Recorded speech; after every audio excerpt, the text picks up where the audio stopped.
मित्रों, इस online platform पर आप सभी का हार्दिक स्वागत एवं अभिनंदन। और विद्यार्थियों, आज हम जिस बिंदु के बारे में चर्चा करेंगे वो अपना बिंदु है कि अध्याय नंबर 2।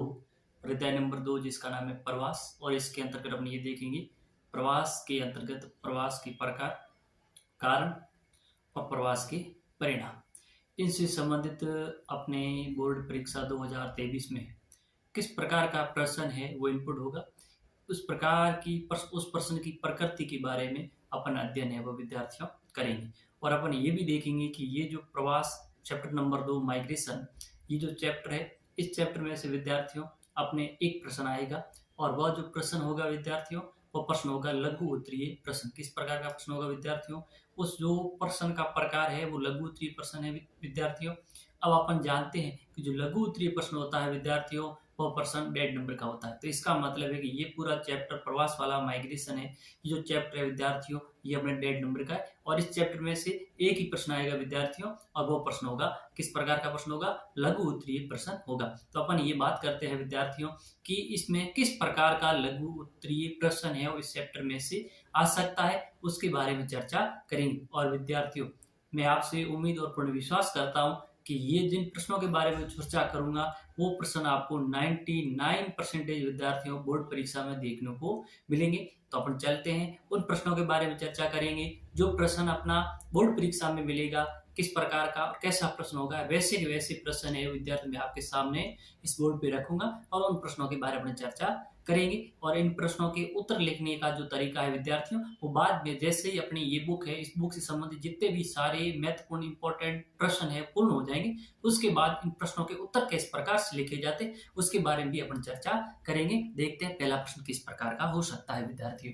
जब मैं पहले प्रश्न की बात करता हूँ विद्यार्थियों, तो पहला प्रश्न है अपना कि भारत में प्रवास की दूसरी तरंग और तीसरी तरंग में, ये कह रहा है कि भारत में जो प्रवास की दूसरी तरंग, भारत में प्रवास की दूसरी तरंग और तीसरी तरंग में किस वर्ग के लोगों का प्रवास किन किन देशों में हुआ। ये कह रहा है कि भारत में जो प्रवास की 3 तरंगें चली थी विद्यार्थियों, ये कह रहा है दूसरी तरंग और तीसरी तरंग के अंदर कि भारत में किस वर्ग के या किस श्रेणी के लोग थे वो दूसरे देशों में गए, और दूसरे देशों में गए और साथ साथ ये भी पूछ लिया कि दूसरे किन किन देशों में गए। दूसरी और तीसरी तरंग में भारत के किस वर्ग के लोग हैं और वो लोग दूसरे विदेशों में किन किन देशों के अंदर गए, उन देशों के नाम है वह भी आपको पूछा गया है विद्यार्थियों। अगला प्रश्न है विद्यार्थियों कि आंतरिक प्रवास की मुख्य धाराओं के नाम लिखिए। जो एक होता है आंतरिक प्रवास, तो ये पूछ रहा है जो आंतरिक प्रवास होता है उस आंतरिक प्रवास की मुख्य धाराएं कौन कौन सी है, यानी जो आंतरिक प्रवास है किन किन धाराओं के रूप में होता है, और मुख्य धाराओं का आपको क्या लिखना है विद्यार्थियों? नाम है वो लिखना है। तीसरा प्रश्न है विद्यार्थियों की स्त्री व पुरुष प्रवास क्यों करते, कि स्त्री और यानी स्त्रियां हैं वो प्रवास क्यों करती है, उसके पीछे क्या कारण है विद्यार्थियों? और पुरुष है वो भी प्रवास, यानी स्त्रियां भी प्रवास करते पुरुष भी प्रवास करते।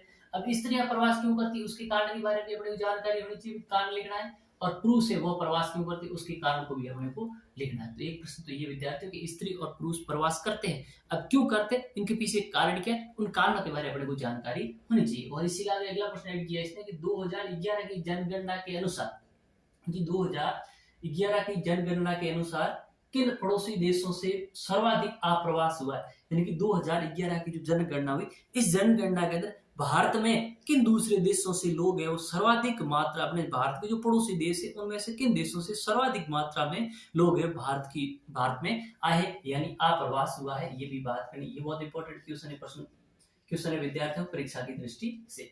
अगला प्रश्न है विद्यार्थियों कि प्रवास के प्रतिकर्ष और अपकर्ष कारकों के नाम लिखने हैं। प्रवास के प्रतिकर्ष कारक कौन से, अपकर्ष कारक कौन से, और पहले आप लोग ये भी जानकारी होनी चाहिए विद्यार्थियों की प्रतिकर्ष कारक क्या होते हैं, अपकर्ष कारक क्या होते हैं। तो प्रवास के प्रतिकर्ष कारकों को भी प्रतिकर्ष कारकों के बारे में भी आपको जानकारी होनी चाहिए विद्यार्थियों, और किसके बारे में, अपकर्ष कारक कौन कौन से उसके बारे में भी आपको जानकारी होनी चाहिए।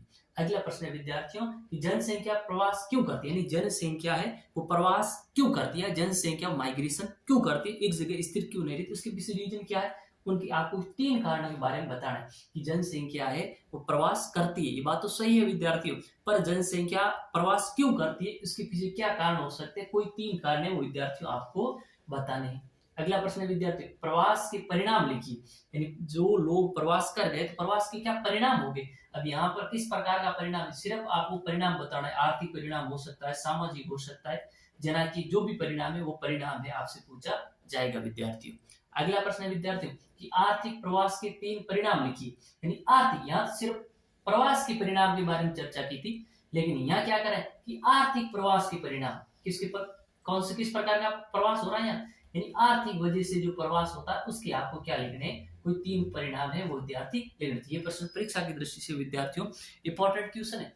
अगले वाले क्वेश्चन की अपन बात करते हैं विद्यार्थियों, तो अगला अपना क्वेश्चन है कि जनसंख्या प्रवास की। अगला प्रश्न क्या है विद्यार्थियों कि जो जनसंख्या प्रवास नहीं जनाकीय प्रवास के 3 परिणाम।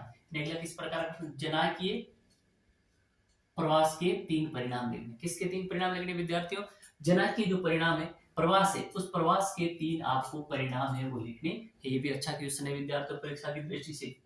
अगला प्रश्न है विद्यार्थियों, पर्यावरणीय प्रवास के 3 परिणाम लिखिए। यानी पर्यावरणीय प्रवास के, ये भी बहुत इंपॉर्टेंट क्वेश्चन है, मोस्ट इंपॉर्टेंट। यानी पर्यावरणीय प्रवास के आपको 3 क्या लिखने विद्यार्थियों, परिणाम है लिखने। अगला प्रश्न है कि अंतरराज्यीय व अंतरराष्ट्रीय प्रवास में अंतर लिखिए। ये जो एक अंतरराष्ट्रीय होता है, एक अंतरराज्यीय जो प्रवास है, इन प्रवास के मध्य क्या अंतर है, यानी अंतरराष्ट्रीय और अंतरराज्यीय प्रवास के मध्य क्या क्या अंतर, उस अंतर को आपको अच्छी तरह से लिखना है विद्यार्थियों। इस प्रकार से विद्यार्थियों अपने 10 प्रश्नों के बारे में चर्चा की। कितने प्रश्नों के बारे में चर्चा की, इस चैप्टर में अपने 10 प्रश्नों के बारे में चर्चा की। और विद्यार्थियों मैं आपको पूर्ण भरोसा दिलाता हूं कि ये इस चैप्टर में से जो एक प्रश्न आएगा वो प्रश्न आपको 99% विद्यार्थियों कहां से मिलेगा, इन 10 प्रश्नों में से ही मिलेगा। इसलिए मैं आपको ये कहना चाहता हूं विद्यार्थियों कि इन प्रश्नों को आप अच्छी तरह से तैयार कीजिए, अच्छी तरह से तैयार कीजिए, ताकि यही प्रश्न जब आपको बोर्ड परीक्षा में मिलेगा तो इन प्रश्न का उत्तर आप बहुत अच्छी तरीके से लिख सकते हैं विद्यार्थियों। और जब आप प्रश्न का उत्तर अच्छी तरह से लिखेंगे तो आपको पूरे नंबर मिलने की पूर्ण रूप से संभावना है। तो इसलिए विद्यार्थियों इन प्रश्नों को अच्छी तरह से याद करिए और जहां तक हो सके तो अपनी नोटबुक के अंदर इन प्रश्नों को लिखिए और फिर इन प्रश्नों के उत्तर कैसे क्या प्रेजेंटेशन करने लिखने उसकी तरीका है वो अगले वाली क्लास यानी आगे जब जैसे भी मैंने कहा है कि ये श्रृंखला अपनी पूरी होगी तो फिर अपन उत्तरों के बारे में भी चर्चा करेंगे। तो आप जहां तक अपने विवेक के आधार पर भी उत्तर लिखने का प्रयास कीजिए।